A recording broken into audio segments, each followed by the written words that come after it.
Agradeço também aos organizadores, né, do primeiro Congresso Internacional de Pesquisadores em Estudos Judaicos da USP, a todos os participantes dessa mesa e também aos ouvintes.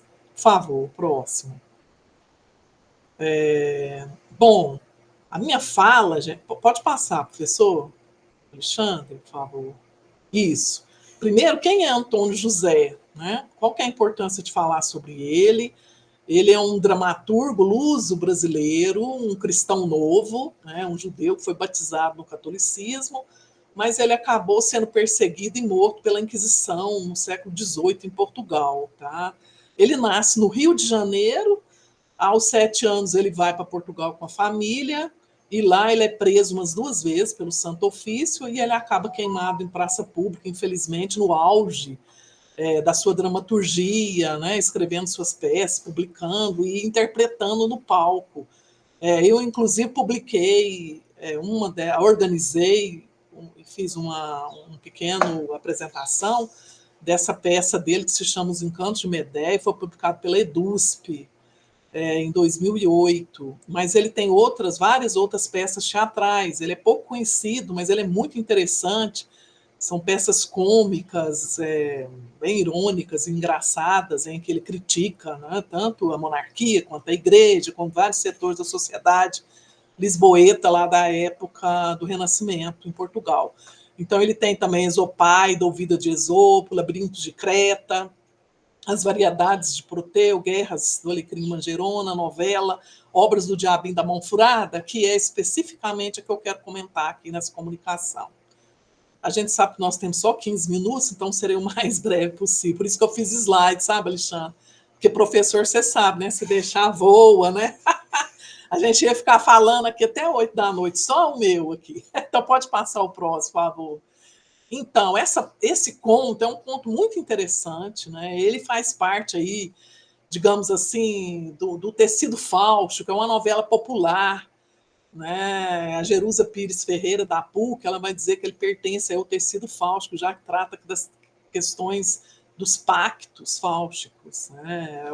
É o soldado André Peralta, ele vai descansar numa casa velha e lá ele vai encontrar o diabo, ou dito cujo, né? Segundo Guimarães Rosa, não se deve dizer o nome dele diretamente, melhor a gente dizer por viés, né?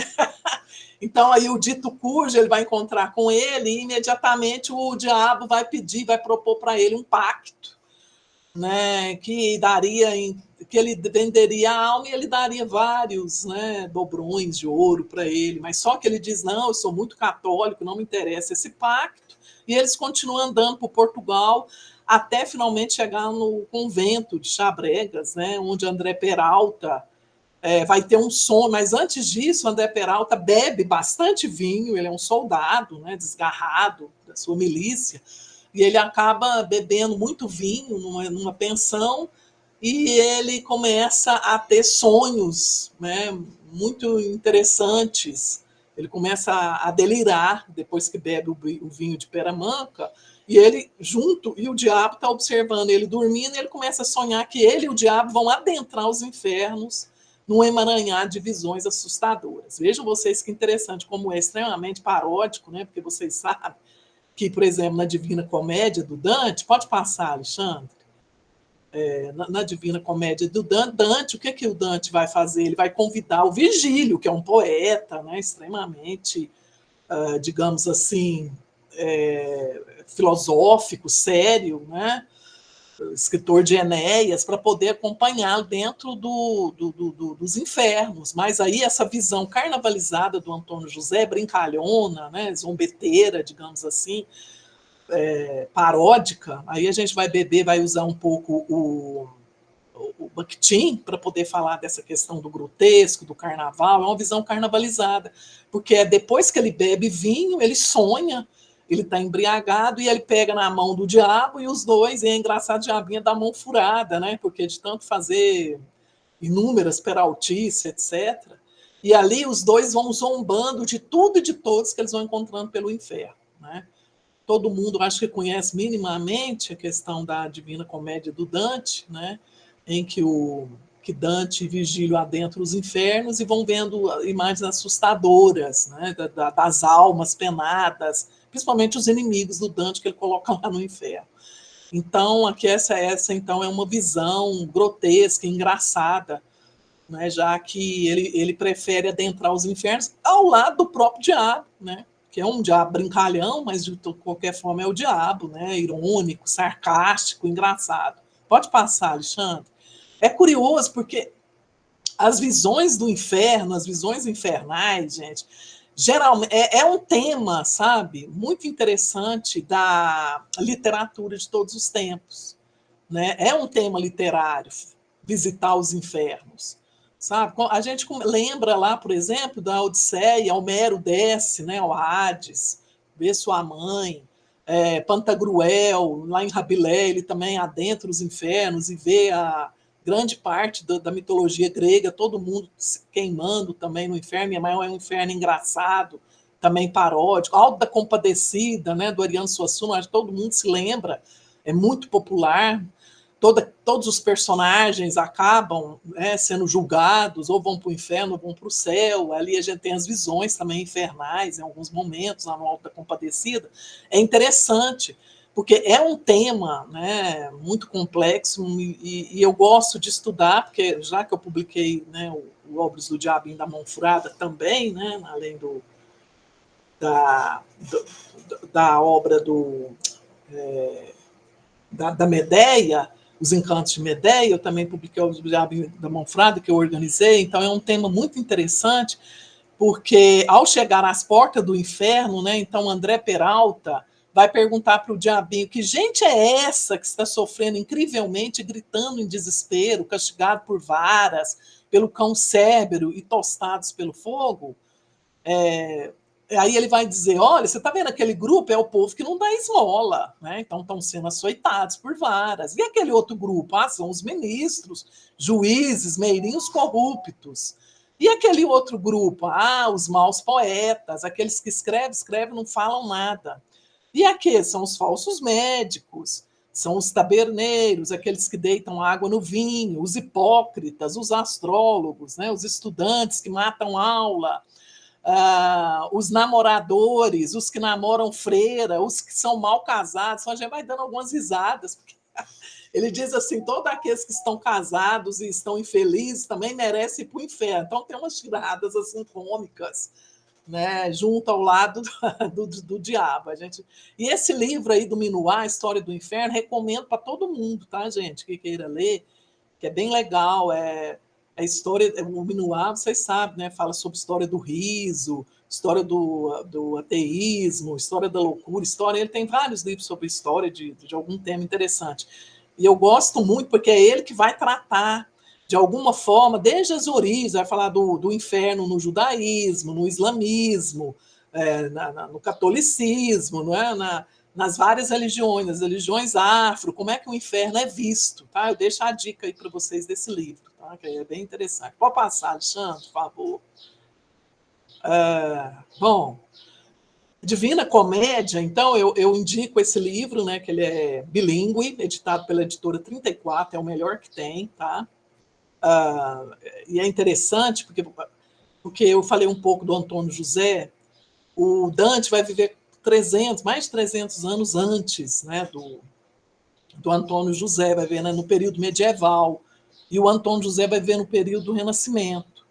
O Dante, né, olhando rapidamente a vida dele, falando aqui para vocês em poucos minutos, ele também, se o Antônio José teve problemas com a igreja por criticar muito, né, e acabou queimado em praça pública, também pelo seu judaísmo, perseguições por ser cristão novo, o Dante ele teve vários problemas políticos, ele participava do Conselho do Cem, né, que era um conselho da Comuna em Florença, ele teve várias desavenças com a igreja, a ponto de depois ser exilado, né, ele vai ser exilado em Roma, depois em Verona, onde ele vai escrever sua grande obra, que é a Comédia, ou a Divina Comédia, né, e se ele voltasse, né, e tinha as leis muito rígidas de quem era exilado, né, quem foi exilado, foi expulso da sua terra, Florença, tanto que ele vai morrer muito magoado por ter sido expulso da sua terra.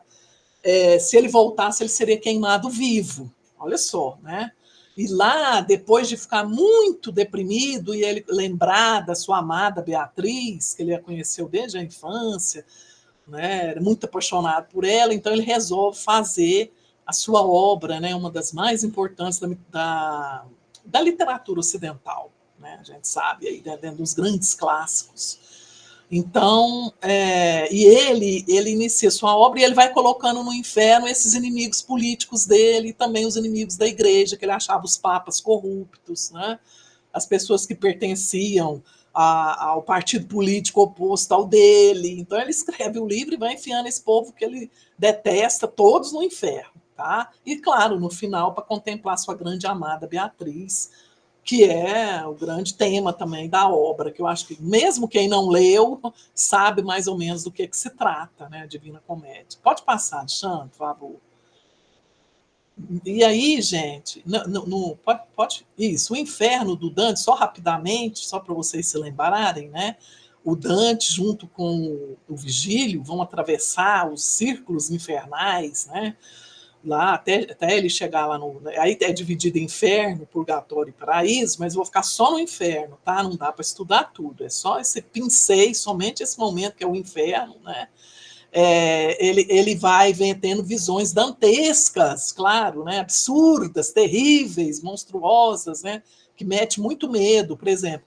Ele vai passando e vai vendo os tíbios e os covardes, né? Qual é o castigo? Eles são picados por moscas e vespas. Aí ele pergunta para o vigílio, mas quem que é aquele grupo, né, que eu estou vendo ali que sofre tanto, que são arrastados por ventanias, são os luxuriosos, né? Luxuriosos aqui não é o que gosta de luxo, vocês sabem, são aqueles que têm uma sexualidade, né, muito grande, os adúlteros. Aí ele vê os gulosos são dilacerados pelo cão cérbero. Ele vê os assassinos, que são submersos no sangue fervente. Aí tem uma cena que eu acho também terrível, né? Assim, ela é impactante. Gustave Doré, inclusive, pintou, né, algumas dessas cenas, que é, por exemplo, dos suicidas, que é essa que vocês estão vendo. No século XIX, Gustave Doré vai pegar parte dessas visões, né, e vai fazer quadros intrigantes, assim, chocantes. Vejam, vocês, suicidas são transformados em árvores, perdem toda a sua humanidade, né? E essas árvores, as pessoas vêm e quebram algum dos galhos, e ele geme, né? As árvores gemem, etc. Pode passar, Alexandre, por favor. Tá. Então, já agora vamos aproximar o Dante do Antônio José, que eu quero fazer um artigo sobre isso.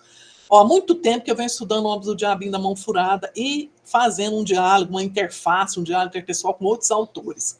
Mas agora, dessa vez, eu fiquei pensando, eu tenho essa grande hipótese, que provavelmente Antônio José realmente leu, né, leu a Divina Comédia, esparsa, assim, alguns fragmentos dela, porque só chegou a tradução em Portugal no século XIX, mas em espanhol ele deve ter lido, né? Então, essa parte aqui, ó, principalmente no canto 19 da Divina Comédia, né, o Dante, ele vai ver o Nicolau III, que é um papa que ele detestava, né, porque era um papa corrupto, praticante da simonia, né, vender cargos eclesiásticos. Então ele diz assim, olha, filho da ursa, deveras cobiçoso, embolsa tudo para os meus ursinhos, lá onde aqui, né, o espírito criminoso. Então ele vê esse filho do Ursinos, que era uma família dos Ursinos, o Nicolau III. E o que ele observa? Que essas pessoas que eram corruptas dentro da igreja são colocadas, olha o quadro do Gustave Doré, também do século XIX, eram colocados dentro de um fosso, de um buraco, de cabeça para baixo, os pés ficavam para cima, e esses pés eram queimados, estão vendo? Esses pés levavam chamas, né? Eles eram torturados com chamas pelos pés.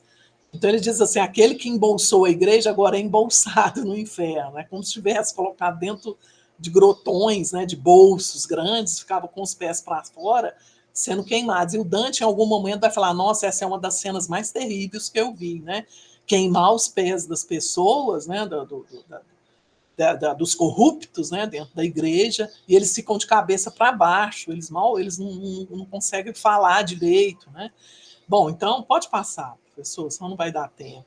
E aí, qual a cena que eu acho que o Antônio José bebe lá no Dante, né, quando a gente aproxima? Então, no Obras do Diabinho da Mão Furada, o André Peralta, o soldado, está adentrando, né, os infernos junto com esse diabinho aí, zombeteiro. Aí olhou, ele diz assim, o soldado, né, aliás, o narrador, fala assim, olhou Peralta para um lado e viu uma formidável porta escura, a qual, abrindo-se de repente, com um grande estrondo, se via dentro um intenso fogo em profunda concavidade e infinitas pessoas eclesiásticas, divididas em congressos, todas com seus superiores e prelados maiores, acompanhados de muitas legiões de demônios que os acometiam ferozmente com execrantes tormentos tão cruéis que, atemorizados, de esperar o diabinho, mas que gente é essa?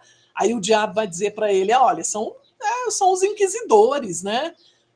Você não cuida, não presta atenção nisso, né? São os indagadores da vida alheia, com as suas ambições e mancebias, e para te dizer a verdade, é a pior gente que há no mundo.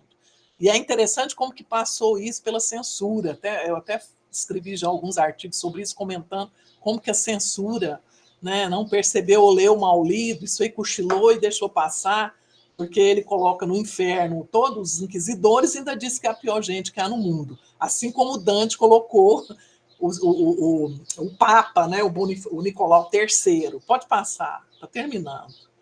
Então, concluindo, né, ambos, então, tanto Dante quanto Antônio José, vão fazer críticas ácidas à igreja, denunciar os abusos de poder no entrelaçamento entre a religião e a monarquia, né? Se muitos estudiosos de Antônio José da Silva apontam o livro Sonhos do Francisco Quevedo como uma grande fonte do diálogo intertextual do judeu, nós defendemos também que ele bebe um pouco em Dante, principalmente no Inferno. Ele teria lido traduções esparsas, né, do Inferno e organizado uma interessante denúncia contra os desmandos da Igreja Católica, da qual ele foi vítima, já que ele morre, né, com apenas 34 anos, no auge, né, do seu pensamento, da sua arte. Ele é condenado, né, pelo Santo Ofício e ele acaba virando cinzas em praça pública na Inquisição, que é uma grande pena, que poderia ter feito muito mais peças teatrais. E, finalmente, a bibliografia básica, né? Pode passar, Alexandre, por favor. Essa é a bibliografia, Dante, Obras do Diabinho da Mão Furada, que eu organizei pela Imprensa Oficial do Estado de São Paulo em 2006, Minuá, História do Inferno, e o Bakhtin, que eu uso muito, né, para falar dessa carnavalização no Antônio José, e a última é o meu muito obrigada, tá? Se você puder colocar, Alexandre, é isso. Gente, é rápido, né? Dá vontade de ficar falando das coisas que a gente é apaixonado, falar, mas infelizmente congresso é isso. Nós temos regras, né, Alexandre? Muito obrigado. Você pode isso. E eu gostaria de fazer da seguinte maneira, Alexandre. Eu acho que era bom esperar todo mundo falar, né? Depois a gente abre para. Não é isso? Depois a gente Sim. abre para a discussão. Eu vou fazer assim, as pessoas, depois de todas as falas, as pessoas que quiserem fazer alguma pergunta, alguma coisa, ou escreve no chat, ou levanta a mão aqui, Tá bom. que eu autorizo a pessoa a falar. Muito Okay? obrigada. Bom, então, aqui pela minha lista, né, nós vamos ter agora a apresentadora, que é a Esther Dantas Gomes. Ela vai falar sobre o Judeu, do Bernardo Santareno, a escrita contra o autoritarismo e as perseguições. Seja bem-vinda, Esther. Tudo bom, querida? Boa tarde, como vão? Estão me ouvindo bem? Tudo bom. Esther, você terá 15 minutos, tá? Que o professor Alexandre vai marcar ali para a gente, para não se perder no nosso tempo aqui. Aí Eu você... posso apresentar o slide? Tem problema Claro. assim? Muito obrigada, viu, querida? Muito obrigada, senhora. Só...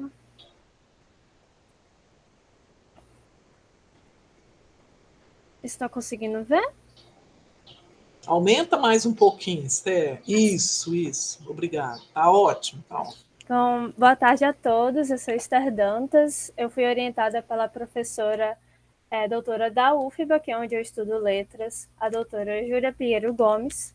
E eu vou falar um pouco sobre os judeus de Bernardo Santareno, com o recorte de A Escrita contra o Autoritarismo e Perseguições. Eu vou falar brevemente sobre o contexto da obra durante a introdução vou falando um pouquinho de como assim escrita de si é uma peça teatral. Normalmente a gente vê sobre sobre escrita de si em narrativas, e fazer uma breve análise do judeu seguido da conclusão. Bom, a peça O Judeu foi escrita em 1966 pelo Bernardo Santareno, que é um grande dramaturgo do século XX lá em Portugal. Ele viveu boa parte de sua vida durante a ditadura do Estado Novo, e ele critica exatamente isso durante a escrita da peça. Infelizmente, a peça só veio a ser encenada em um teatro, verdadeiramente, cerca de 10 ou 20 anos depois da publicação, por conta da ditadura. Conta a história de Antônio José da Silva, que a professora Kênia já apresentou um pouquinho sobre ele. Foi um dramaturgo português judeu, cristão novo, na realidade, e foi assassinado pela Inquisição por judaizar, entre muitas aspas. É uma narrativa dramática dividida em 3 atos, como o Santareno define, por conta das rubricas bem detalhadas, que parecem até narração mesmo. E temos o personagem Cavaleiro de Oliveira, que ele é um comentador, narrador da peça. E, como eu já disse, critica o Estado Novo Português através da Inquisição no século XVIII. E então eu trouxe uma fala do Cavaleiro de Oliveira para ilustrar um pouco. Como tudo isto há de ser estranho, absurdo mesmo, aos portugueses que viverão daqui a 100, 200 anos, nesse progressivo, inteligente e livre século XX, trazendo uma crítica ácida e irônica a esse mundo do século XX, principalmente Portugal. Então, como a escrita de si vai se encontrar em uma peça teatral? Bem, Bernardo Santareno se utiliza da Inquisição para criticar o salazarismo. Ele se escreve a partir de Antônio José da Silva. Ambos são dramaturgos perseguidos por órgãos de grande poder na sociedade que eles vivem. Antônio é perseguido pela Igreja Católica e Santareno pelo Estado. Ambos, ator e protagonista, utilizam épocas passadas para criticar a sua atualidade. O Antônio José da Silva utilizava muito a Grécia e literaturas que vieram antes dele, como a professora Kênia já apresentou aqui. Então, ambos têm esses pontos em comum. E uma coisa que eu não vou poder discutir aqui, mas que é bom apontar, é que Bernardo Santareno não era um homem judeu. Então, a gente pode pensar no que isso traz para a discussão e como ele escreveu sobre um homem judeu e se colocou nessa posição. Apesar de que ele não apagou o judaísmo de Antônio José da Silva, na verdade, é exatamente o ponto de toda a peça. E ele traz a sua voz através do Cavaleiro de Oliveira, que é o personagem que também é inspirado em uma pessoa real, que foi Francisco Xavier de Oliveira, que foi um escritor que ele teve que fugir de Portugal para a Inglaterra por conta da perseguição do Santo Ofício aos protestantes. E eu trago uma citação de Klinger, em que ela diz: na escrita de si dos anos pós-ditadura, se traduz então uma inversão, pois a memória não é mais dispositivo ao serviço da conservação dos valores de classe, mas, pelo contrário, funciona como testemunho e legado de uma geração que precisamente teve um projeto de mudança de valores. Diferente do que Klinger fala, Santareno faz isso durante a ditadura, então ele se utiliza desse saudosismo do fascismo para lutar contra o próprio fascismo, que é muito interessante. E eu fiz esse esquema trazendo a escrita testemunhal, uma forma de literatura muito presente entre autores judeus, a escrita judaica como resistência, escrever para que seja lembrado para aqueles que não podem contar a sua história, para aqueles que faleceram, e a escrita como forma de resistência, a escrita utilizada tanto por Antônio José da Silva, personagem e figura histórica, quanto Bernardo Santareno, como forma de criticar e resistir aos aparelhos sociais que os perseguem. Então, vamos fazer uma breve análise da peça. Ela é dividida em 3 atos e eu consegui perceber 3 temáticas que acompanham o crescimento do protagonista, que se encontram bem divididos entre esses 3 atos, que é o medo, a ansiedade, o amor e a maturidade. Bom, o medo, ele não vem do nada.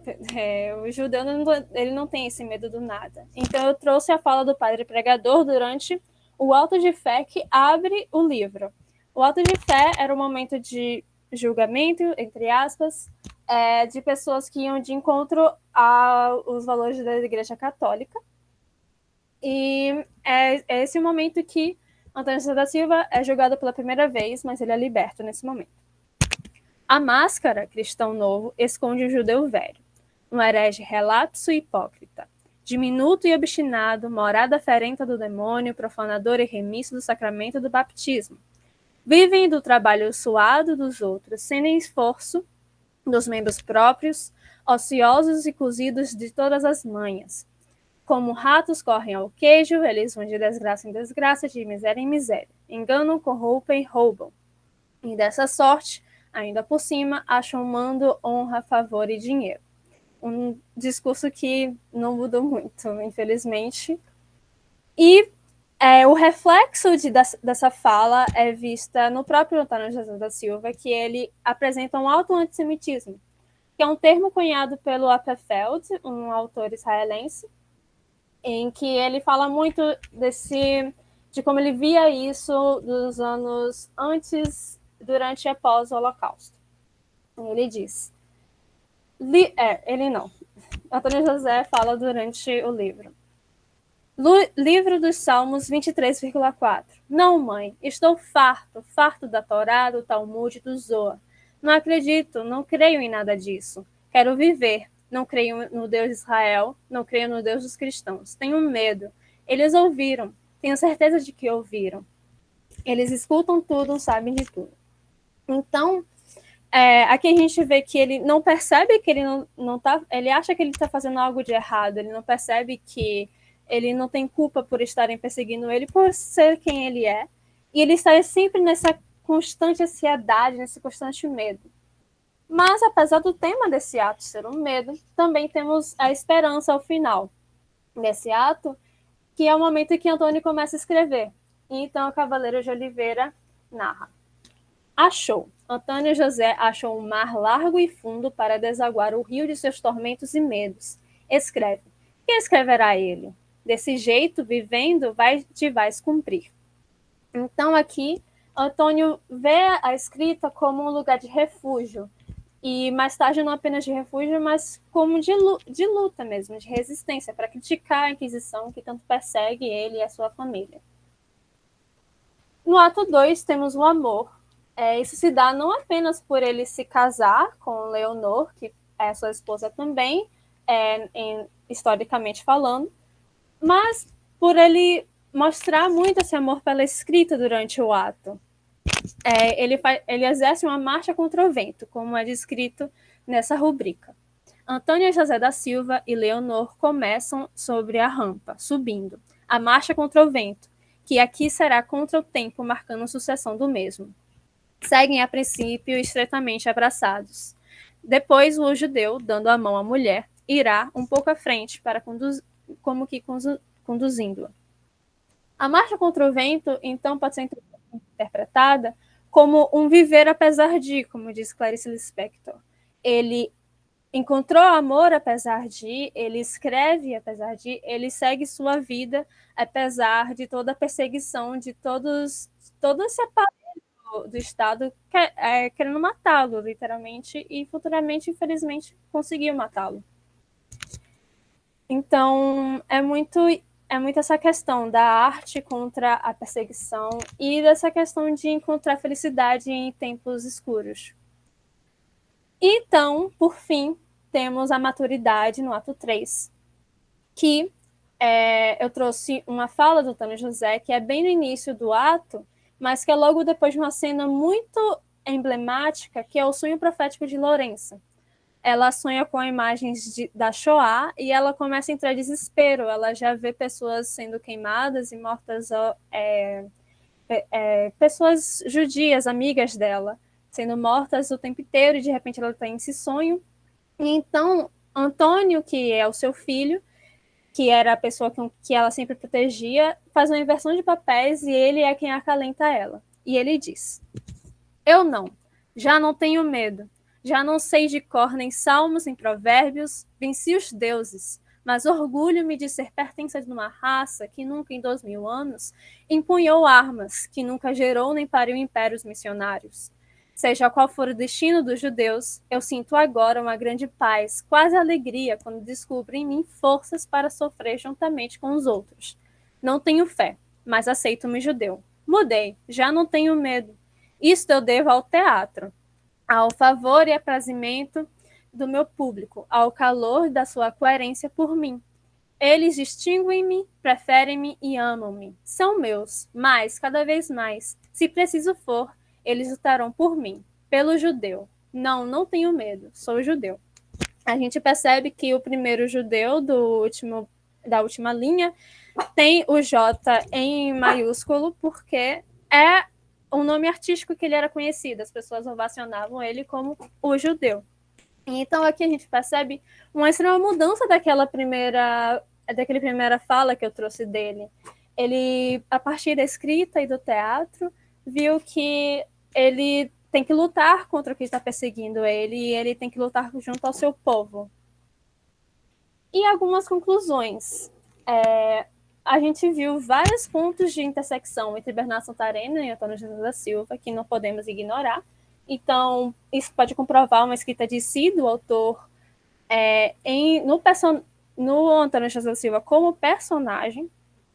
Temos uma jornada, não apenas de um homem judeu perseguido, como também de um artista perseguido, que é a posição que Bernardo Santareno tinha durante o salazarismo, que encontra seu refúgio e sua forma de resistência no drama. E, com os 3 atos, foi possível observar as 3 fases de desenvolvimento da história de Antônio Jesus da Silva. Esse livro é enorme, tem muita coisa que eu posso abordar sobre ele, mas o tempo é curtinho. E eu acho que é importante de perceber como o testemunho é muito importante para a literatura, porque hoje nós sabemos da história de Antônio José da Silva por conta dos seus escritos que sobreviveram e por autores como Bernardo Santareno, que revivem a sua história para criticar outras formas de perseguição. E a partir da história de Antônio José da Silva, nunca vamos esquecer do que aconteceu na Inquisição e nunca vamos esquecer de muitos anônimos que morreram queimados, assim como Antônio José da Silva. Muito obrigada pela atenção. Muito bom. Obrigada, Esther, querida. Eu passo agora para a outra apresentadora, que é Líbina. Ela está? Parece que... Professora, eu não encontrei ela, a não ser que seja com outro nome, mas eu não encontrei aqui. Será que ela não estava conseguindo entrar? Não, né? Acho que não. Perguntei, a Angélica quer falar alguma coisa? Pode falar. A Angélica levantou a mão.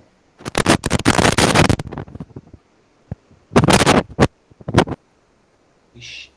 Eu acho que está tendo problema no som dela. Está aparecendo. Então, se a Líbina não está, eu acho que é melhor então a gente passar para a Angélica. Angélica, você vai ter que fechar seu som, viu, bem? Obrigada. Está dando microfonia aqui. Então, eu passo para a Angélica da Silva, que vai falar sobre 2 mulheres judias e as suas singularidades em narrativas de Miriam Scott. Angélica. É que eu acho que é ela. Vocês Tá ouvem? aqui. Agora sim. A Líbina está como espectadora. Ela está na sala, a Líbina. Ela tem...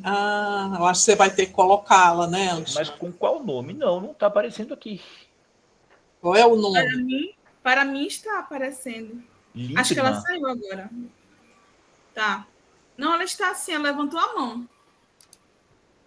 Parece que ela está com o nome de Kate Gama. Kate Gama. Tá bom. Tá. Espera um pouquinho. Então, deixa eu ver aqui, então. Oi, desculpa. Olá. Desculpa. Oi, Líbina. Tudo bom? Eu vou transformar você, colocar você normalmente. Pronto. Você estava com o nome de Kate aí na sua chamada, né?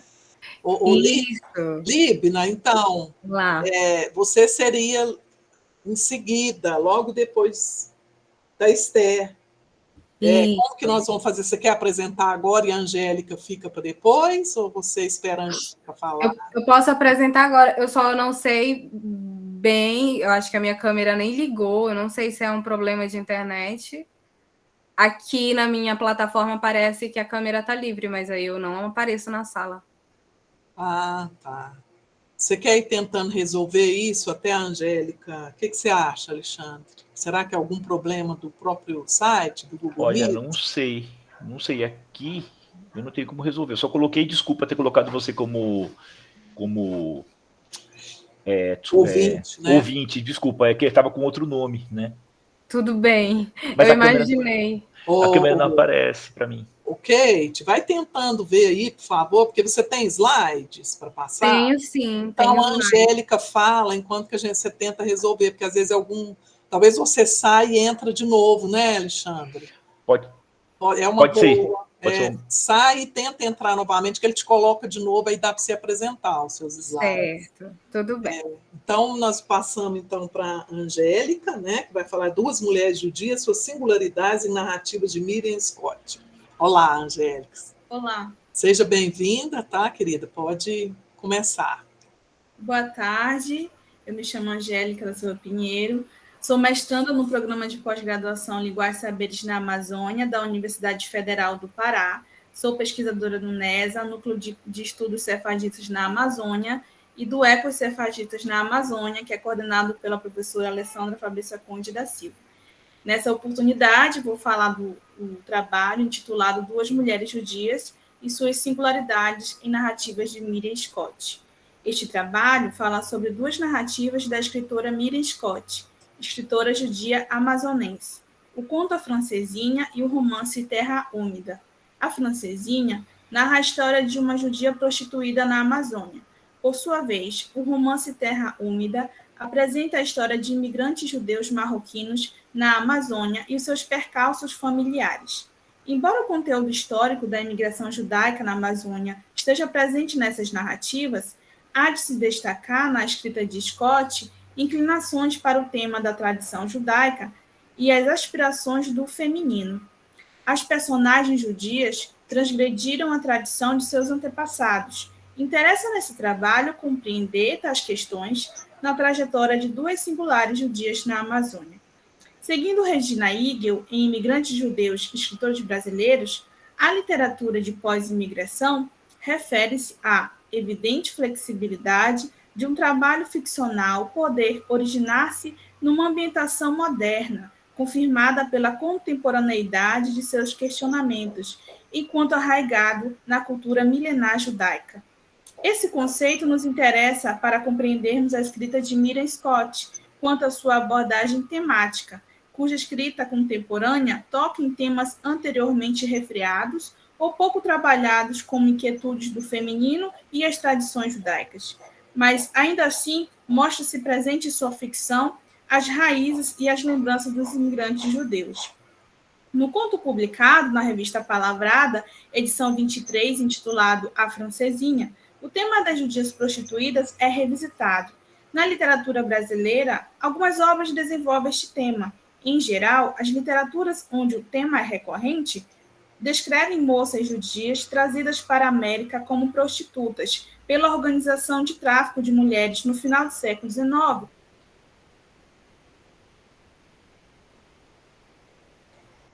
O lamento e o contato intercultural são temas comuns que se interrelacionam nesse mote. Narrada em primeira pessoa, a história no conto inicia situando a personagem Feiga na ambiência amazônica. Banhada pelo Rio Negro, a judia sente-se reconfortada pelas doces e abundantes águas da Amazônia. Ela diz: mesmo sendo uma estrangeira, desde a primeira vez que entrei no Negro, senti-me íntima, como se sempre tivéssemos pertencido um ao outro. A amizade de Cida também a reconforta. Foi essa mulher amazônida, mãe e pai de duas crianças, quem acolheu a judia, amparando-a quando fugiu do tráfico de mulheres, abandonando a prostituição. Algumas lembranças vagueiam os pensamentos de Feiga, levando-a de volta às memórias de sua família e de sua terra de origem, a Polônia. Ela relembra a pobreza em que vivia. Naquele país sim fui pobre. Nos meus últimos anos por lá, as refeições se resumiam a batatas e ossos no ensopado. A pobreza e a violência contra os judeus motivou diversos judeus a fugirem da miséria e buscarem por uma vida melhor. Mafiosos judeus, sabedores do quadro de miséria presente em várias regiões da Europa Oriental, enganaram moças judias com falsos casamentos, inserindo-as posteriormente na prostituição. Feiga, assim como outras judias, cujas histórias podem ser encontradas em romances na literatura brasileira, foi enganada. Pobre e sem dote, teve casamento arranjado com Ziv, judeu jovem e bonito participante do tráfico. Na vinda para a América, uma parada em Paris deixou-a surpresa. Ali iria conhecer o triste destino, o de prostituta. A sua aparência bela chamava a atenção. Poderia muito bem passar-se por francesa, prostitutas mais requisitadas na América do Sul no período de Belle Époque. Após ser obrigada a tomar lições com prostitutas francesas, inclusive métodos de sedução e prevenção de gravidez, foi levada à prostituição, passando a vestir-se e a comportar-se como uma polaca, alcunha dada às judias prostituídas. Desatados compromissos religiosos e até mesmo culturais, a judia, como ato de sobrevivência, ao ver-se e reconhecer-se parte integrante daquela comunidade marginal, decide tornar-se sócia de seu explorador. Em sua chegada na Amazônia, foi tomada pelo impacto das águas que espelhavam a grandeza da região. Essa mesma água, esse mesmo rio, se tornaria refúgio das lembranças que rompem em sua consciência. Assim, entre águas e mágoas, segue adiante sua vida no interior da Amazônia. Lá onde os recursos mais básicos chegavam por meio de embarcações de regatões, chegaria também um jovem judeu marroquino, um entre tantos imigrantes que chegaram às terras amazônicas desde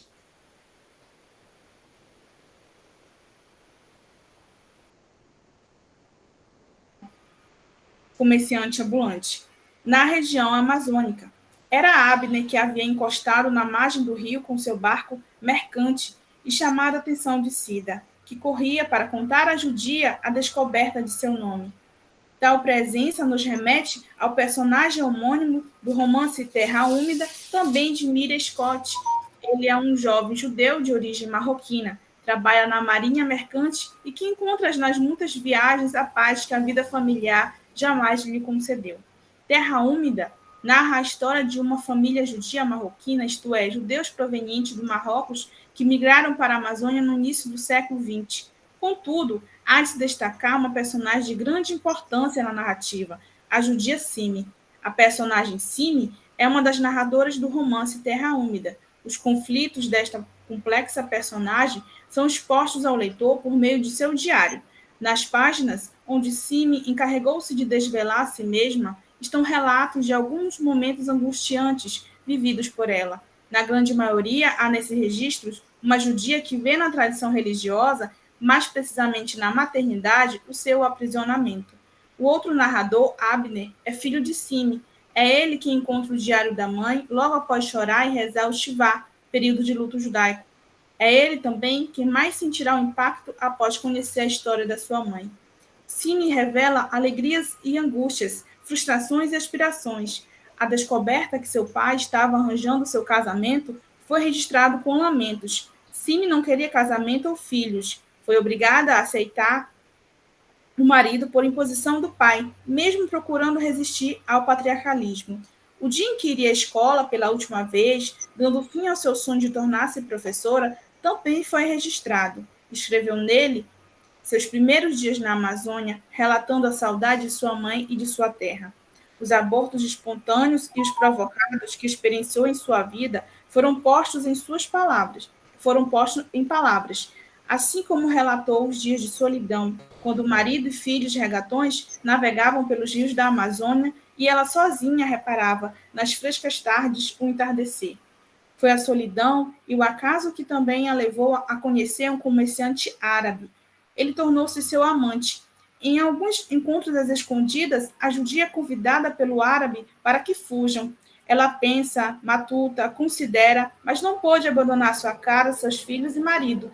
Não conseguiu romper com a tradição e esquecer a presença das Idishmami, mãe, avó, tias e irmãs, imagens prefiguradas pela tradição, que se tornaram modelo do que ela deveria ser e do que ela gostaria de ser. Tais imagens de mulheres exemplares, sobretudo a da avó, ajudaram-no a resistir às ações não tradicionais que sua consciência conduzia a realizar. Mais uma vez, encontra-se grávida. O pai é o amante árabe. Desesperada, decide por mais um aborto, um dos muitos que realizou por não querer ser mãe. 2 filhos vingaram. Não desamava os filhos, desamava a maternidade, desamava a imposição patriarcal, ao mesmo tempo que não podia se desvencilhar por escolha ou por imposição da tradição ancestral. Na literatura judaica amazônica, as mulheres judias aparecem em muitos contextos, como mulheres empreendedoras e fortes, ou como Edith Mames, uma boa mãe judia, ou como judias polacas, segundo a classificação de Alessandra Conde da Silva. As judias prostituídas, conforme se vê na literatura nacional, buscam, em geral, o retorno à fé, se não para si, ao menos para seus filhos. Não é o caso de Feiga. Ela não foi mãe. Tampouco procurou retornar à fé hebraica, já que, embrenhada na Amazônia, não menciona contato com a comunidade judaica. Na floresta, alcança a paz que a vida de prostituição tomou. A natureza a acalma, e é a mesma natureza que conduz pelas águas o homem que a encanta. Mas onde se pode antever a singularidade de Sime? Diferente de outras personagens judias, Sime é uma judia não maternal, nada maternal. Ela briga contra a natureza, contra a tradição, ama odeia o filho, ama odeia a vida familiar. É, no entanto, uma mulher que tem consciência de si e do seu corpo. Uma mulher que repele e se deixa atrair pela tradição. Assim como Feiga, ama, deseja o que demanda o corpo. A cálida Amazônia, fértil em florestas misteriosas e em rios caudalosos, é para essas mulheres lugar de dor, mas também de prazer. Personagens singulares, Feiga e Sime, são presas no destino. Uma consegue dobrá-lo e a outra é consumida pela solidão e pela frustração. Obrigada. Obrigada, Angélica. Passo, então, agora a palavra para a Libna Kate Gama. Você conseguiu, Libna Kate, corrigir sua câmera aí? Você conseguiu? Você está sem som, Kate.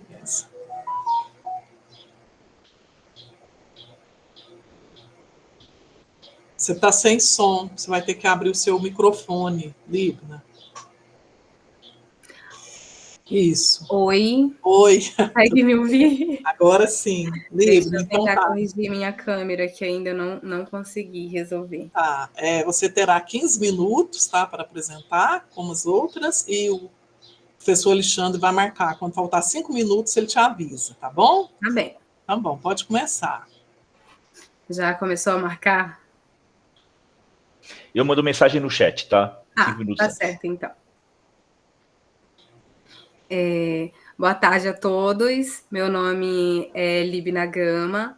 Sou mestranda do Programa de Pós-Graduação em Linguagens e Saberes da Amazônia, e o meu trabalho é intitulado Memórias de Guerra em Onde Estão as Flores, de Ilcumi Neve, orientado pela professora doutora Alessandra Conde, que também coordena o projeto de pesquisa Eco-Sefarditas Judeus na Amazônia e o Núcleo de Estudos Sefarditas da Amazônia, do qual sou integrante. Deixa eu tentar passar os meus slides.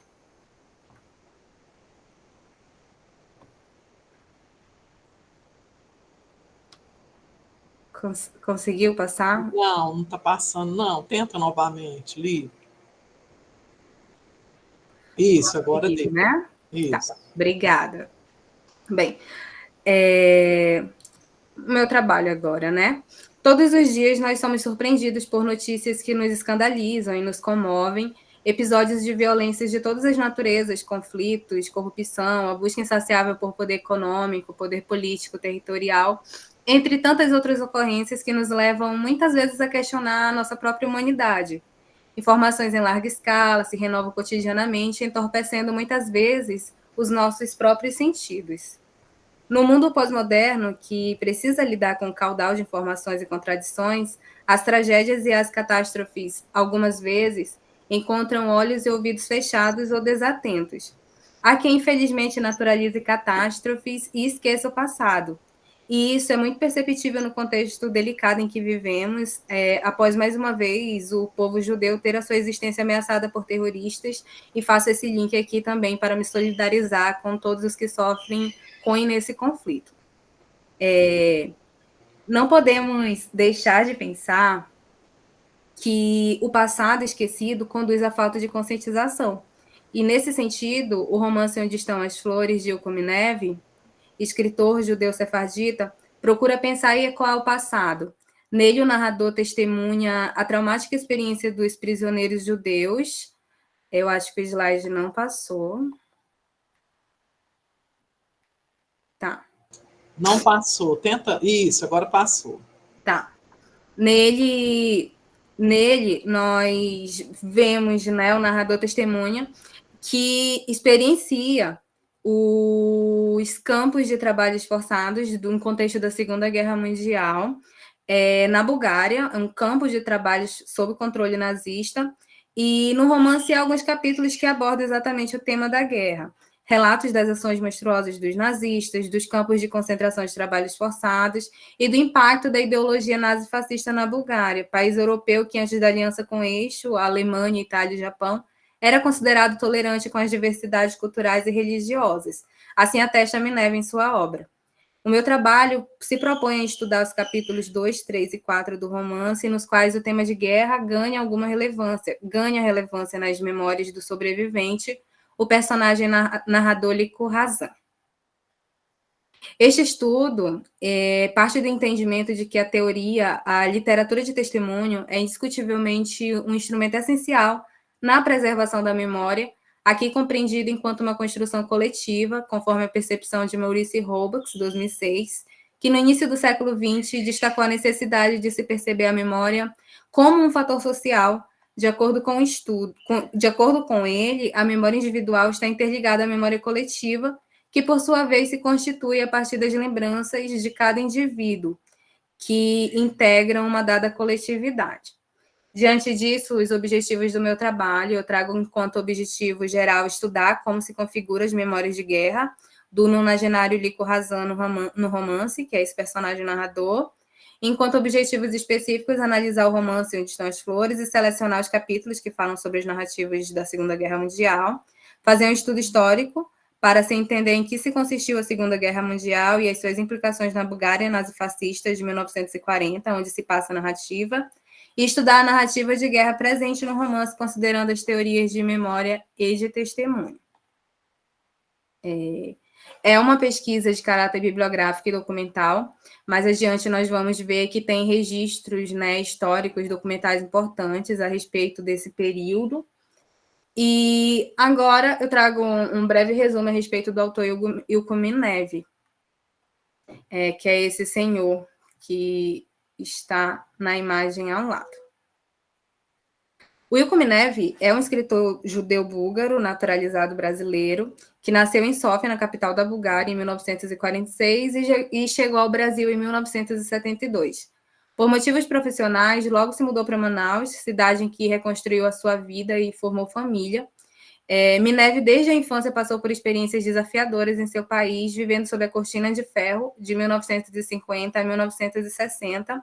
E na juventude, ele cursou a Faculdade de Letras em Sófia, e lá ele se aproximou de um grupo de dissidentes comunistas que constituiu a razão para mais tarde ser perseguido.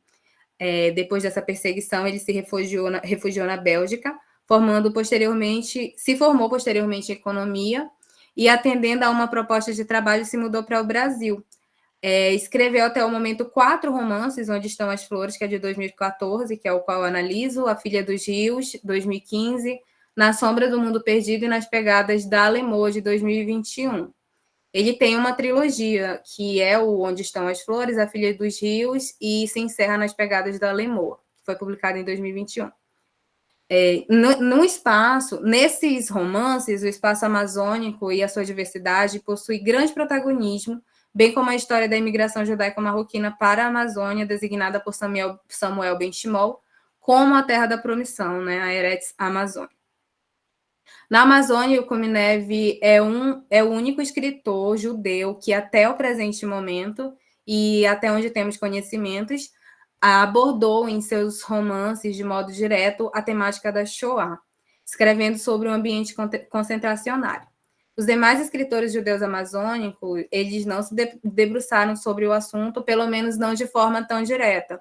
O Samuel Ben-Shimol, a Madi Ben-Oliel, a Sultana Levi Rosenblatt, eles registraram de uma forma não muito explícita sobre o tema, mas a se debruçar e a escrever diretamente sobre somente o Wilco-Mineve até agora. No romance Onde Estão as Flores, percebe-se a presença de nuances autobiográficas, e é uma mistura de ficção com realidade. O próprio Wilco-Mineve esclarece isso na sessão de agradecimentos presente no livro dele.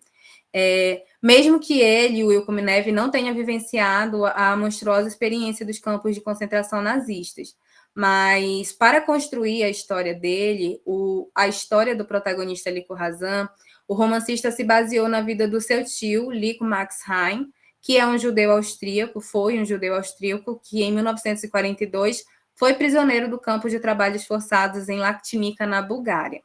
A administração dos campos da Bulgária ficavam sob o trabalho das Forças Armadas da Bulgária e era de responsabilidade do governo local, uma vez que integrava o campo pró-alemão.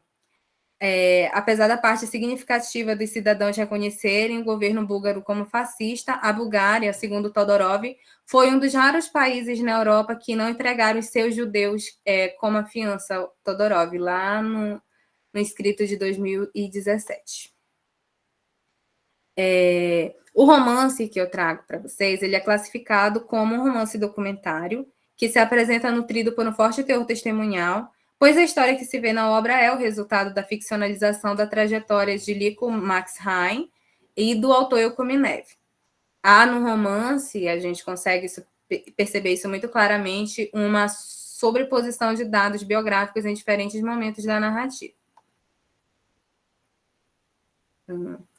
O Lico Heim, enquanto prisioneiro do campo de Lactinica, na Bulgária, ele conseguiu fazer uns registros que são muito importantes e caros historicamente, uma vez que não se tem registros a partir de prisioneiros de dentro de um campo de trabalhos forçados. Esses registros que ele fez, não se sabe exatamente como, uma vez que só foram descobertos após a sua morte, eles estão disponíveis, foram disponibilizados pela família para o Museu do Holocausto de Washington, e ele está disponível para visitação em um museu virtual. O meu referencial teórico a respeito da literatura de teor testemunhal, eu utilizo Márcio Seligman, a professora Lisley Nascimento, Ganiban, a Tânia Sarmento Pantoja e o Ferraz de Paula.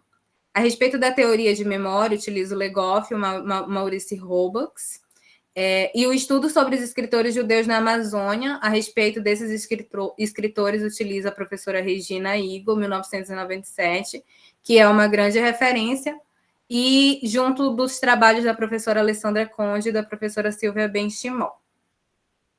A respeito da presença judaica na Amazônia, também utilizo Samuel Ben-Shimol.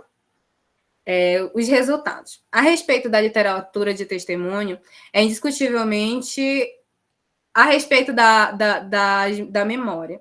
A literatura de testemunho é indiscutivelmente um instrumento essencial na preservação da memória. Constatamos isso, né? A memória enquanto uma construção coletiva, conforme Maurício Roebuck estuda e explora e fala sobre isso. E também, de acordo com Legoff, a memória coletiva ela é não somente uma conquista, é também um instrumento e um objeto de poder.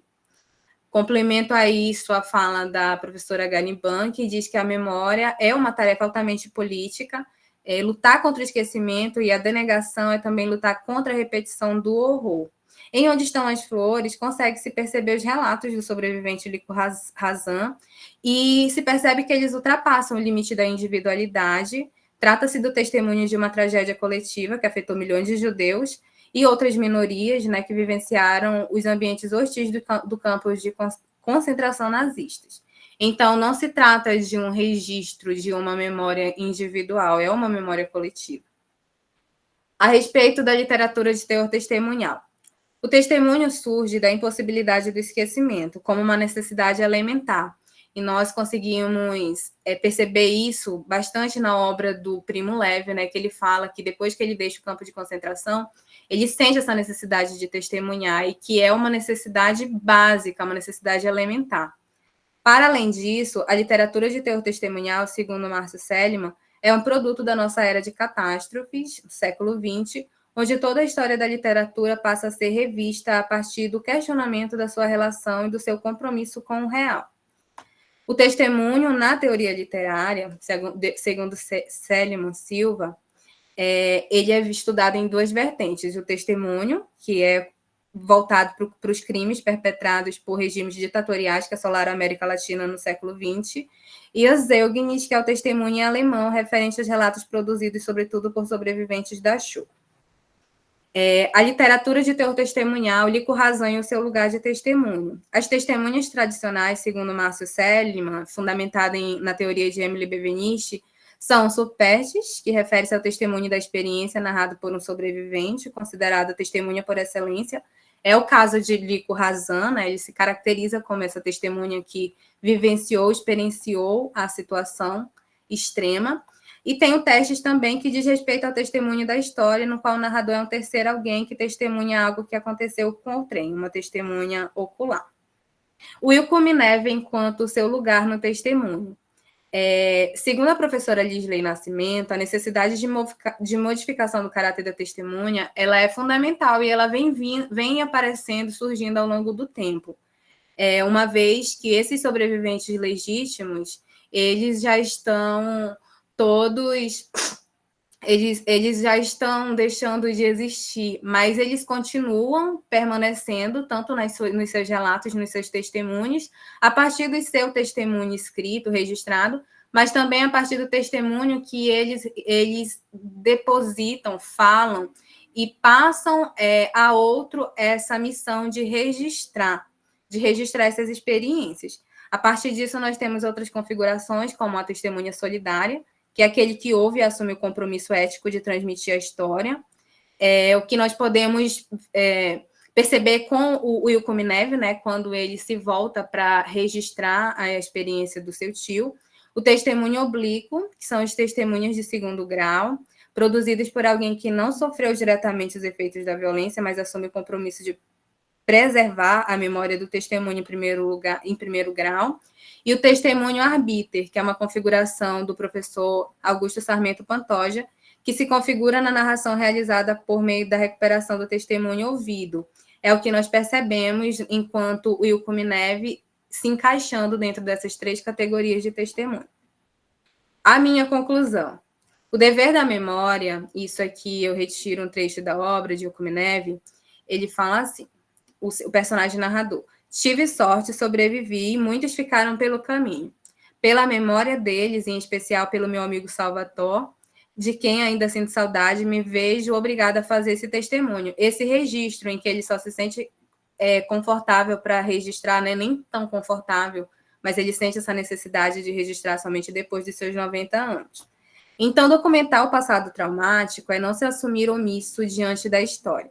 Nesse contexto, compreendemos então que a literatura é um importante instrumento de resistência e o romance Onde Estão as Flores ecoa a voz de denúncia e de testemunho contra os extremismos ideológicos ditados por regimes totalitários que culminam em grandes tragédias para a humanidade. Lico Hain é essa voz, a voz dos sobreviventes e dos que não sobreviveram à Shoah. Deixo aqui as minhas referências, os meus agradecimentos, agradeço ao evento e a todos que me ouviram. Acho até que já extrapolei bastante do meu tempo. Obrigada. Obrigada, Lívia. Eu passo, então, agora para as perguntas, né, e questionamentos, a discussão. Lívia, você pode, por favor, fechar seu compartilhamento, por favor? Deixar de compartilhar, por favor. Isso, obrigada. Isso, obrigada, viu, Lívia? Gente, foram ótimas, sabe? Adorei as apresentações aí da Esther, da Líbina e da Angélica, né? Foram falas muito interessantes, né? Bem pontuais, dialogando bem com as fontes teóricas. Eu gostei muito. Então, eu gostaria de perguntar se alguém tem perguntas, né, para fazer para mim ou para elas. Por favor, pode se manifestar. Pessoal, quem quiser fazer perguntas, ou escreve aqui no chat, ou pode levantar a mão, que eu habilito aqui para perguntas, tá? Eu quero fazer 2 perguntas também, vou esperar as pessoas fazerem. Tá bom. Enquanto o pessoal está escrevendo no chat, então, eu queria ver fazer uma pergunta para Esther, na questão do Bernardo Santareno. Eu escrevi um artigo sobre esse judeu, porque eu também vou atrás da ficção, né, do Antônio José, na ficção, sabe, Esther? Que é muito interessante, né? Tem o filme, né, e outras peças de teatro, tem romances, né? Tudo sobre esse personagem, que ele é muito intrigante, né, muito trágico. E aí, é claro, lá no Bernardo Santareno, a peça dele, O Judeu, que eu adoro, nossa, é interessantíssima, né? Que já começa com o Cavaleiro de Oliveira, né? O Cavaleiro de Oliveira que você falou tão bem. E é curioso, porque ele colocar o Cavaleiro de Oliveira, que também sofreu perseguições, né, da igreja, teve que ir embora de Portugal, e ele tem uma frase que eu adoro, que fala: Portugal é um relógio atrasado, né, na Europa, por causa da Inquisição, né? Os judeus estão indo embora, então ele fala assim, Portugal é um relógio em atraso, né? Eu queria que você falasse rapidinho do Cavaleiro de Oliveira, porque eu acho ele, nossa, muito legal aquela imagem dele lá, né? Não, o Cavaleiro de Oliveira é um personagem interessantíssimo mesmo. Essa coisa do relógio atrasado vem muito de ele ser um estrangeirado iluminista, né? Isso. Então, ele era uma pessoa que trazia... os estrangeirados eram pessoas portuguesas que estudavam fora de Portugal, depois voltavam e traziam os ideais iluministas. Então, ele em vários momentos fala: a Inquisição é a sombra que toma conta de Portugal, é preciso irmos para a luz do sol. Ele sempre traz essas coisas. E é muito interessante, porque ele não aparece só no texto do Bernardo Santareno, mas em outros textos que falam do Antônio José da Silva. Sim. Acho que é o romance, eu não vou lembrar o nome do autor agora. E eles, apesar de serem conterrâneos e de terem vivido na mesma época, eles nunca tiveram contato que esteja registrado. E ele é um personagem interessantíssimo, e e é sempre engraçado que ele está sempre conversando com a plateia. Então ele está sempre com essa conversa e tudo mais, é muito interessante. Ele é um ótimo personagem. Eu acho assim, interessante que é outro também que precisa ser focado, né, que precisa ser trabalhado dentro da questão da Inquisição. Sim. Dentro desse período, ironicamente chamado de iluminismo, né, que alguns autores dizem o seguinte: iluminado pelas fogueiras da Inquisição. Faz uma brincadeira, uma ironia aí terrível. Mas é uma peça, está de parabéns, viu? Gostei muito, é muito interessante sua fala. E muito também obrigada. O Santareno, acho que você comentou bem nessas interfaces, porque o Santareno também é outra pessoa que sofreu uma censura terrível, né, no governo de Salazar. Se o Antônio José vai ser vítima na Inquisição, né, o Santareno é vítima, né, depois, anos mais tarde, da questão do totalitarismo, né, da ditadura de Salazar, sofrendo censuras, e também por ser homossexual, né? Toda essa questão envolta aí. Parabéns, viu? Muito obrigada. Agora mesmo eu deixo você falar, Alexandre, só comentando, completando o raciocínio, Angélica, quando você fala das mulheres judias, eu adorei também, né? Porque eu não conhecia, né, a Miriam Scott. Achei muito interessante, né, essa questão aí de você divulgar, né, Miriam, a Angélica, desculpa, da Angélica, de você divulgar, né, esse romance, né, da Miriam Scott, que pelo menos aqui em Minas, aqui eu realmente não conhecia, achei muito legal, quero comprar, aliás, quero ler, quero ampliar aí essa bibliografia, né, desses estudos, dessas questões judaicas.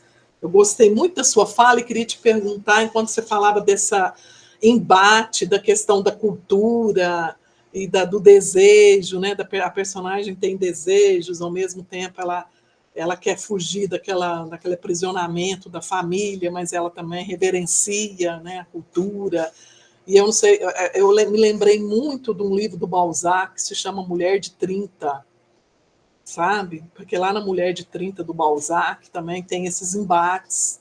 É uma mulher que quer fugir com um amante, mas aí ela olha o bebê dela no berço e ela diz, não, eu não tenho coragem de abandonar a minha família. E é interessante esse jogo, sabe? Do desejo e o engessamento da família. Então, o Balzac trabalha... Eu lembrei muito, não sei se você conhece esse livro.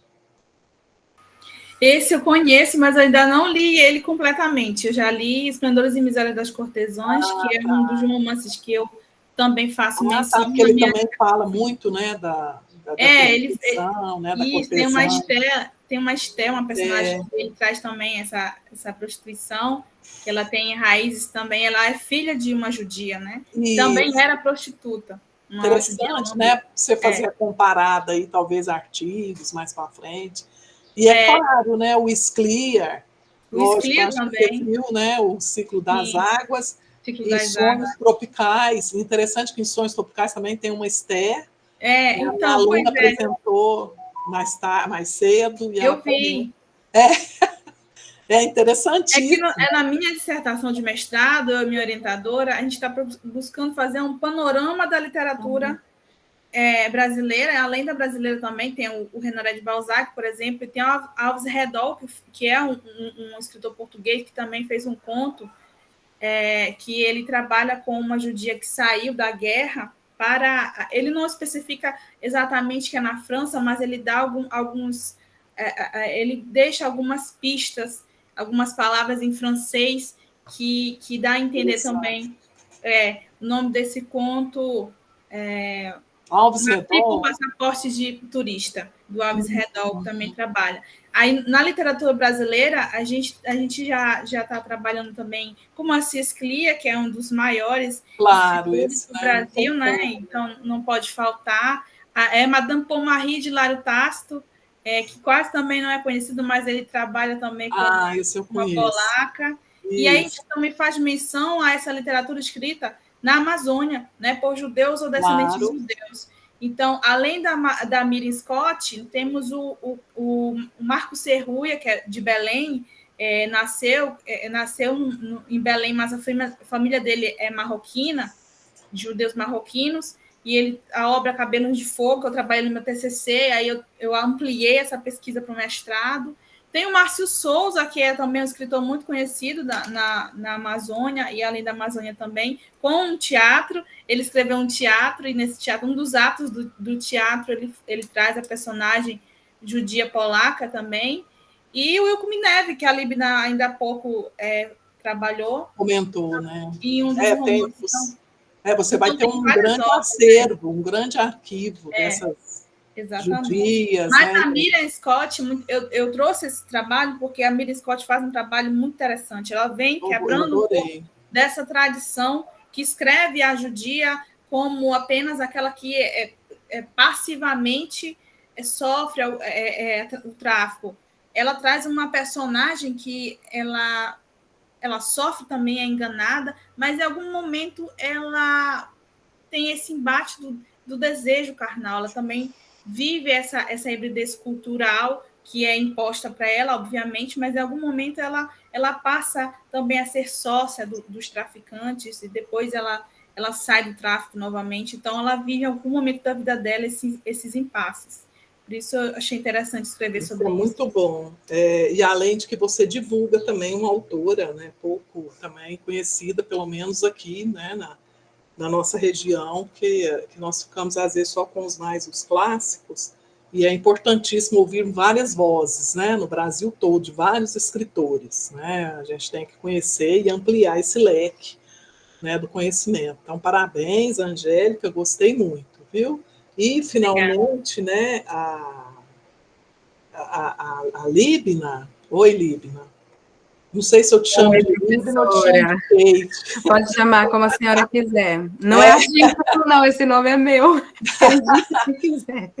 Olívia, querida, eu gostei demais também, viu, dessa questão da Bulgária, né, os judeus na Bulgária, que também é uma questão ainda que precisa ser aprofundada, né, essa questão dos campos de concentração, né, nessa região, e também, claro, esse de você divulgando, né, o Ilko Minev, eu achei muito interessante, aquele acervo, você fala, né, das fotografias, que realmente tem pouquíssimos registros, né, de campos de concentração. Há pouco tempo, me parece que o Hitchcock, eles descobriram no acervo do Hitchcock algumas filmagens dentro de campos, né, na Alemanha. Então, eu achei muito interessante. E, claro, né, óbvio, o Primo Levi, né, na hora, não tem como não se lembrar, né, toda a trilogia dele, né, Isso do Homem, né, A Trégua, Afogados Sobreviventes, é lógico que você usa, né, creio, na sua bibliografia, essas interfaces, né, com o Primo Levi e também o sofrimento, né, do Ilko Minev. O Ilko Minev, ele faleceu tem quanto tempo, Kate? Você está sem som, Liv, né? Tá. O Ilko Minev, ele ainda não faleceu. O Ilko Minev, ele é um autor, e ele continua aí trabalhando, ele tem publicado bastante. Interessante. E, embora, assim, não se ouça falar muito, né, ele tem 2 publicações, que é justamente Onde Estão as Flores, e o último agora, Nas Pegadas da Lemoa, que ficou durante muito tempo como o segundo livro de romance mais vendido no Brasil. E eu acho muito interessante porque não se conhece tanto. Todas as vezes que a gente, Angélica, o nosso projeto que se preocupa com esse trabalho de divulgação dos escritores judeus que falam da e sobre a Amazônia, todas as vezes que a gente cita esses autores, normalmente é uma grande novidade que as pessoas não conhecem. Mas eles estão aí trabalhando, produzindo trabalhos muito bons. Eu adorei o título, a Lemoa, né? Porque ele fazendo essa brincadeira. É uma questão irônica, assim, paródica? Não, nesse caso, olha como é interessante. O Ilko Minev, ele realmente é o único escritor que até agora nós temos conhecimento que se debruça sobre o tema da Shoah. Então, agora, nesse livro, nesse último, Nas Pegadas da Lemoa, que vai encerrar a trilogia de Onde Estão as Flores, ele aborda a presença nazista na Amazônia por meio de símbolos e objetos deixados pelos nazistas pouco antes da Segunda Guerra Mundial. Então, tem todo um conflito, e é muito interessante, a gente recomenda bastante a obra do Ilko Minev. Ele faz esse trabalho, uma mistura, é uma literatura de teor documental também, ele faz essa brincadeira com a história. E você, que bom que ele está vivo, que vocês podem entrevistá-lo, né? Eu acho tão legal quando o autor está aí com a gente. Inclusive, nós temos um podcast da nossa universidade e ele já foi entrevistado, então é uma troca muito legal. Ótimo. Obrigada, viu, Linda? Adorei, viu? Eu que agradeço. Também foi muito legal. Professor Alexandre, muito obrigado por você ter passado meus slides, viu? Imagina. Está aqui com a gente, nos ajudando, esse apoio é importante, né? Muito obrigada. Se você quiser falar, por favor. Eu queria fazer 2 perguntas, na verdade. Uma para a Libna, outra para você, Kênia. Mas começar com a Libna. Eu também trabalho, o autor com quem eu trabalhei no meu mestrado, Alfred Döblin, né, A Viagem à Polônia, ele é um relato das comunidades judaicas do leste europeu, né, sobretudo da Polônia da época, né, e daquilo que havia sobrado dos enclaves, antigos enclaves judaicos, logo depois da Primeira Guerra Mundial. Ele viaja para lá em 24, na verdade, né, 1924. E que eu achei interessante essa questão da literatura como um testemunho histórico, né? Tem um texto do Reinhard Koselleck que ele discute essa questão da res ficta, res facta aí, né? O que é, até que ponto que a literatura pode se tornar um testemunho histórico, até que ponto que ela pode se tornar um documento histórico, né? E um ponto bem interessante é que assim a história em si ela é composta, ela pode ser entendida e composta por várias narrações pequenas. Né? Quando a gente visita aqueles campos de concentração na Alemanha, os lugares que a gente vai, que tem aqueles pilhas de chapéus, pilhas de sapatos, de óculos, e que você pensa, aquelas pessoas, cada um daqueles objetos ali tinha um dono, né? Tinha uma pessoa que fazia parte daquela história. E aquilo ali, aquela exposição, mantém aquilo de alguma forma vivo. Como a literatura também, aquele mundo que o Döblin descreve na minha pesquisa não existe mais, né? desapareceu, né, lamentavelmente após a Shoah também. Que eu achei interessante justamente isso, essa questão de até que ponto que a literatura pode virar um documento histórico, né? Essa é uma pergunta que eu tenho. O que você pensa disso, mais ou menos? Então, a gente tem essa preocupação muito grande, né, de sempre deixar o que é ficcional, onde é ficcional, o que é histórico, onde é histórico. É uma preocupação que existe. Inclusive, foi uma grande dúvida quando nós estávamos elaborando, fazendo o processo de pesquisa para esse trabalho especificamente. Mas aí o Ilko Minev, ele trabalha a literatura, ele sempre deixa isso muito claro em todas as obras que ele faz, porque ele vem trazendo, toda a obra dele é revestida por um forte teor histórico, é tudo muito histórico, tanto que tem uma professora do PPGL, que ela escreveu um artigo sobre as obras dele, e ela fala que são obras, romances, literatura perpassada por um forte teor documental. Então, a gente vem classificando as obras do Ilko Minev especificamente dessa forma, pensando como literatura, mas sem se afastar tanto, porque ele mesmo faz esse trabalho de pesquisa histórica, né? E trabalha fatos, é factual muito do que ele trabalha. Então, embora se tenha muito dessa preocupação sobre o que é exatamente literatura e o que é testemunhal, o que é ficcional e o que é factual, nesse trabalho especificamente, nós conseguimos elaborar e perceber essa complementaridade, esse ar de complementaridade que existe. A literatura completamente dialogando, né, com aquilo que é histórico. Então, no caso desse trabalho, embora exista esses respaldos que a gente precisa ter, né, enquanto estudioso, de saber separar o que é factual e o que é ficcional, para os trabalhos do Ilko Minev, a gente consegue perceber esse diálogo muito forte. Tá, interessante. Legal. E para a professora Kênia, é uma pergunta bem rápida, na verdade, talvez seja um desconhecimento meu. Eu já li algumas coisas do Antônio José da Silva, né? A Guerra das Alecrins Mangerona. Guerra do Alecrim Mangerona. Isso. E ele tem alguma ligação, ou bebeu, talvez, na fonte do Gregório de Matos? Não, porque o Gregório de Matos é bem depois, né? É bem depois dele, né? Depois dele. Então talvez seja ao contrário, ou não?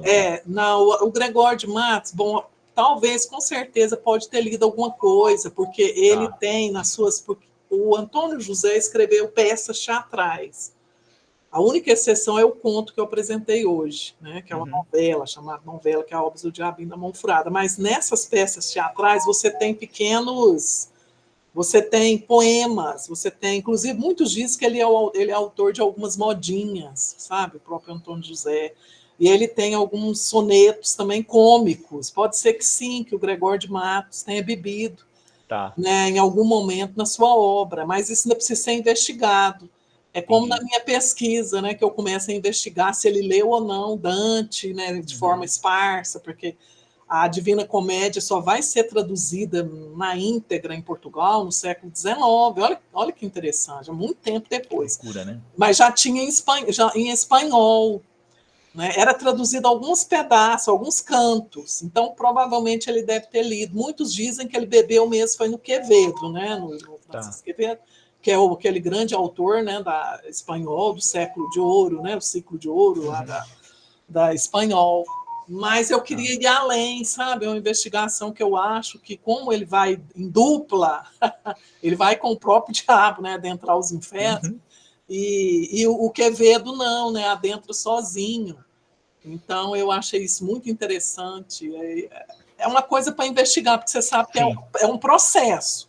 A pesquisa é um processo longo, que às vezes a gente pode errar também, né? Levanta hipóteses que não se confirmam, né, Alexandre?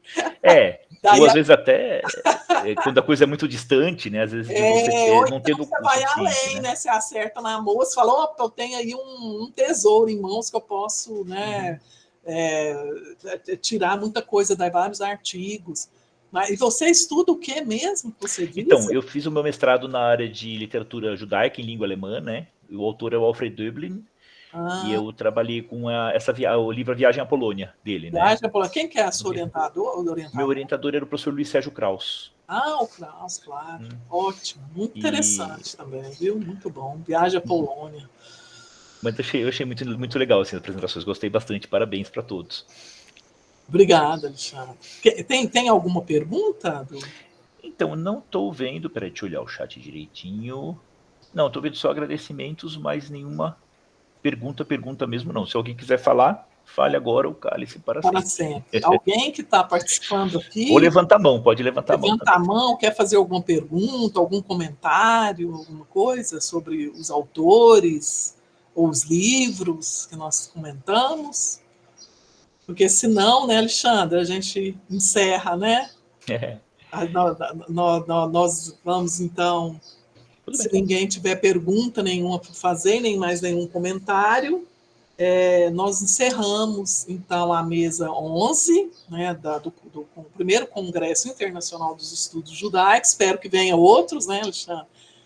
Agradeço mais uma vez, inclusive a participação da professora Suzana, né, coordenadora do SEG, do Centro dos Estudos Judaicos, e agradeço imensamente a todos e todas que ficaram aqui nos ouvindo e participando, né, todos os ouvintes e todos que apresentaram comunicações, e o pessoal aí, né, do suporte, né, Alexandre, mais uma vez, obrigado, e os que organizaram o evento, que venham mais, né, evento excelente, muito importante para as discussões em torno da temática judaica, né? Então é isso, muito obrigada a todos e todas, e até mais, até um próximo momento. Obrigado, Tchau. pessoal. Obrigada. Até a próxima. Até a próxima. Obrigada. Tchau, tchau. Tchau. Alexandre? Ah, tá. Tchau, até mais.